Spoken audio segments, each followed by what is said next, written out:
Jerome Powell from the Federal Reserve is crashing the economy, and he's crashing the economy by raising interest rates. How does he do this? He basically makes borrowing money more expensive. And by making it more expensive, you have to discount future cash flows more. So the cash flows that come in the future are less valuable to you. Now this impacts tech stocks the most, because the idea is tech stocks get most of their cash flows far out in the future, right? They grow in value, they are growth stocks, right? So they grow their cash flows further and further in the future, but you have to discount all of that future value more and more. So when interest rates rise, this disproportionately hurts tech stocks. And due to correlation and due to inherent leverage, Bitcoin and altcoins are also massively affected from this.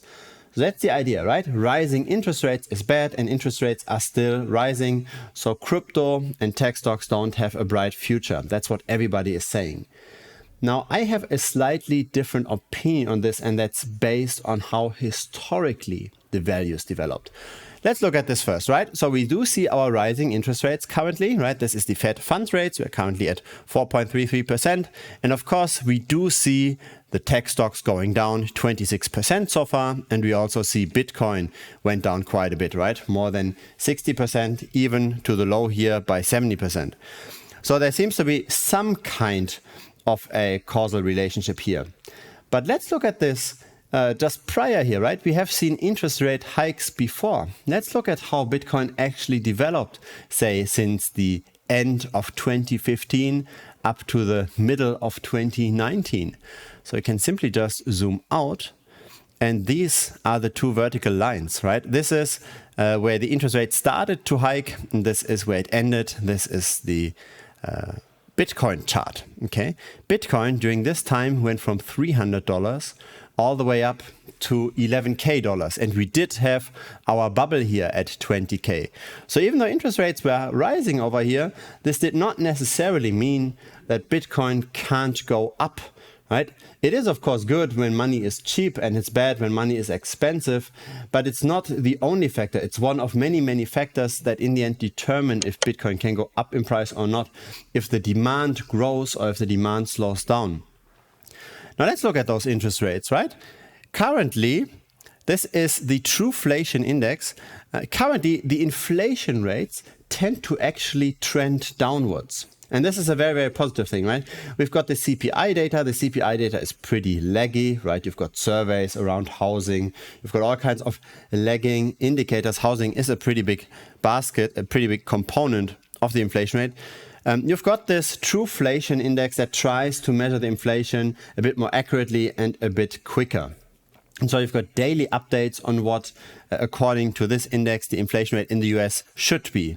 And this is going down quite nicely, quite consistently. Also, the CPI index is going down. But here, when we look at this a bit more updated, in a more updated way, 5.3% is not that bad. It's not the target, right? The Fed has a target of 2% inflation. So the higher interest rates are likely going to persist for a while. But still, it's at 5.3. Now, 5.3 is interesting because, as we said before, the Fed funds rate is currently at 4.3. So those two interest rates are kind of approaching, right? The interest rate is going up, the inflation rate is going down. At some point, they're going to cross, right? At some point, the interest rates might be higher than the inflation rates. When that happens, historically, the Fed stopped raising the rates further. They historically simply just kept the rates at the current level and then waited for the inflation rates to further come down to then come to the target where they can then lower it again, right? Look at this, right? We have seen elevated interest rates for quite a while before they came down. That's simply because we saw that cross. We saw the cross of inflation rates being lower than the interest rates. And this might happen very soon. And the traditional markets are also already anticipating this. If you look simply just at the NASDAQ, right, at the daily chart, you see there has been a floor. So the tech stocks, they are not necessarily falling any further. They simply just stay at the level. They can stabilize somewhat. They're trading sideways to a degree. And so this is not necessarily super bad for Bitcoin and for crypto. If the Nasdaq can simply stabilize and crypto is currently at comparatively low prices, then this might be a positive sign. let's look at Bitcoin very long term, right? This is the BLX. This starts when Bitcoin was just a few cents, and these are simply just two randomly drawn lines. So the bottom line is simply just a curved line, right? We can adjust this however we want. It tries to fit the price somewhat. And we can see simply just by looking at this trading range that used to be relatively well fitted in the past, that the current risk versus reward for Bitcoin isn't bad at all, right? Of course, Bitcoin doesn't have to stay in this range, but it has for many, many years. So the risk is maybe, 30% down or so, but the upwards potential is like 330% up. So nobody can time these things perfectly, right? And Bitcoin could go down 30%, very much possible. But simply risk versus reward, right? If you buy now, and if you're holding for, say, 2, 3, 4 years, I think it's very likely that Bitcoin is going to outperform at least fiat, right? It's also going to outperform fiat on financing. So I think, right, no financial advice, right? But I think if you're looking for a good risk versus reward play and you can take the risk and you are still young, etc., you've got a very stable cash flow, it might make sense to simply just take out a loan and buy Bitcoin now and pay it off over 3, 4, 5 years. Because in 3, 4, 5 years, it's very, very likely that Bitcoin is more and more scarce, of course, because there are more and more people that dollar cost average in. And that fiat is devalued further and further because we still have more and more money printing. So this is how I would play this, right? You don't have to always find the perfect altcoin and have to generate a lot of alpha and even outperform Bitcoin. Bitcoin over the years trends upwards, which makes sense because fiat simply trends downwards. And Bitcoin is more or less the only monetary storage that is completely independent of regulatory environment. If you want to move capital from one country to another, you can't necessarily do this that easily with stocks. You can't necessarily do this that easily with precious metals or even with cash. With Bitcoin, you can do this fairly easily. This is a unique selling point, so to speak, of Bitcoin. You don't have third-party risk. You're not going to see Binance collapsing or Tether collapsing or whatever it is, right? You're not really trusting anybody. You do obviously have the volatility risk, but that's the only thing you have. You simply just have the risk of the price going up and down, and you can somewhat mitigate this risk by buying several times over the course of a long period, right? That's the idea of dollar cost averaging. You buy a fixed amount every month, for example, say $1,000, and you just do this all the time. And then when the price really rallies and all the eyes are on crypto again, and everybody talks about crypto, that's then when you might want to risk off again, right? And then you have to do this also very, very quickly, because normally we are at these elevated levels only for a very brief period of time, right? At the lower levels, we tend to be for a longer period of time, so you can dollar cost average for many, many months and years, but the elevated prices are usually not that long in duration, right? You have to sell relatively quickly if you want to sell, if you don't just allocate your capital across different asset classes. If you do want to ride those waves, then you have to make very decisive selling decisions in a very brief period of time. But buying is relatively easy.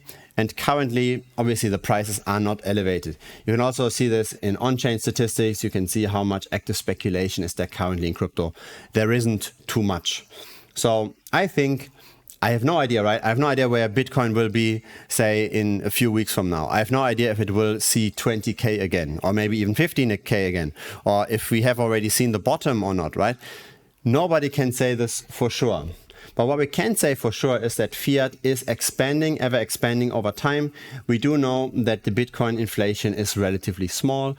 The new Bitcoin mining, we can even look at this, right? The new Bitcoin mining is so small in terms of percent that it's even smaller than the Bitcoin that gets lost over time. So you can look simply just at the Bitcoin that hasn't moved for like 10 years. And when the Bitcoin hasn't moved in a wallet for like 10 years, it's very likely that the keys have been lost, right? So when you just plot that, right? How many Bitcoin haven't moved for 10 years? How quickly is this growing versus how fast is the Bitcoin mining happening? You see there's basically no new net floating Bitcoin anymore in the market. So Bitcoin as a number of Bitcoin that's currently floating around, it's probably not going to expand much because the rate of loss is pretty much the same as the rate of mining. That's positive, right? You've got something that doesn't expand. It's different to gold, for example, right? Gold mining still continues, I think at around 4% or so per annum. So there is more and more gold that hits the market. There is not necessarily more and more Bitcoin that hits the market net, right? Net of losses. And so simply just if we have long enough of a time horizon, it's just logical that Bitcoin will over time appreciate at least versus the US dollar. And the question is, do you think it will also outpace, say, when you finance and you have to pay, say, 4 or 5% in financing costs? That's then, of course, more speculative. But if you've got simply just fiat laying on the side, I think this is probably one of the best times to buy ever, right? You simply just have to be okay to stomach some volatility, but any kind of performance comes with some kind of risk. The thing you're really betting on, and that's really the main point. The thing you're really betting on is that Bitcoin will still be relevant in, say, 4, 5, 6, 7 years.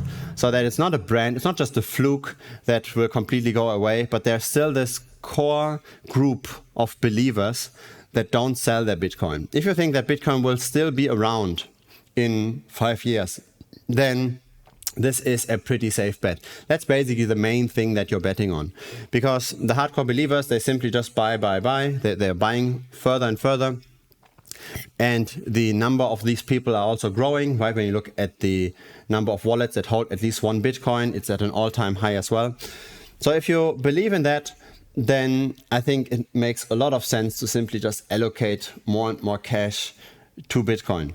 If you have a doubt around this, then of course the strategy is problematic because the volatility in Bitcoin is massive, right? Top to bottom, you can easily drop more than 70%, sometimes 80%. So you need to have a very, very strong opinion about Bitcoin, and you need to become one of those strong believers in order to do this. If you don't have that yet, then simply just learn more about Bitcoin, right? Learn why it's such a valuable brand and why other altcoins have problems to simply just catch up with it, right? Why is Bitcoin still so old technology, but still the most valuable cryptocurrency among all of them? You gotta learn this, you gotta find out why this is actually the case, right? And why it makes sense to allocate further and further. I want to talk about one more thing, and that's the new launch of a Discord server. It's just launched yesterday. We are now 40 people already. So feel free, in case you use Discord, to join us over there. The link is down here. And of course, we also have the Telegram group that's already running for quite a while. Looking forward to see you there. And of course, looking forward to see you in the next video as well. Bye-bye.